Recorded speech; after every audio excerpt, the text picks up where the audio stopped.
don't like winter sports. They combine my least two favorite things, which are falling down and being cold. I don't know a single winter sport that isn't reliant on the fact that snow is soft to fall into. It's absurd to me. But my least favorite part of the holidays has got to be, and you're not going to like this, Santa Claus. I don't like Santa Claus. Do we have any parents in the room tonight? Yeah? And are you telling your kid that there's a Santa Claus? Yeah. So you're a liar. All right. Okay, I don't get it. It's a big lie. It makes no sense. There's no point to it. I don't understand why we need to have a worldwide conspiracy of all adults against all children. It just seems unnecessary. But what really bothers me is the parents who get kind of like cocky and proud of themselves about it. Like, you've seen these parents. They're like, well, we use different wrapping paper for the gifts from Santa than we use on the gifts from us. And our kid doesn't have a damn clue. Such an idiot. And I'm like, it's your job to raise and educate this child and hopefully have them trust you.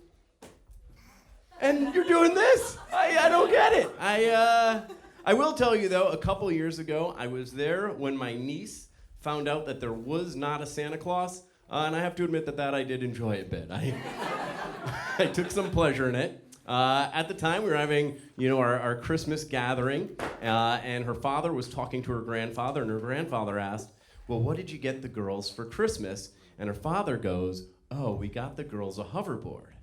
And then his daughter, picked up on it right away, and she was like, no, Dad, Santa got us that hoverboard?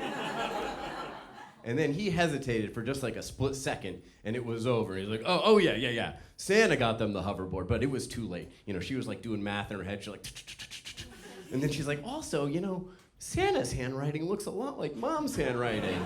And then she's like, and then she just runs out of the room in tears, just runs out of the room crying, and her parents run after her, right? And they get to the other room, and she's crying. She's like, there's no Santa, there's no Santa.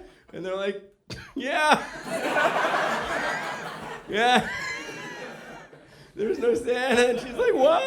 Why did you lie to me? And they're like, we do not have a good reason. And then she's like, well, what about the Easter Bunny? And they're like, oh, well, that one you really should have seen. You should have been smarter than that. And then she's like, well, what about the Tooth Fairy? Oh, there's no Tooth Fairy either. And then she's like, well, what about God? And they're like, oh, there's a God. There's a God. I'll tell you the one thing that people love about the holidays is the food, and I don't get it because my wife is a nutritionist.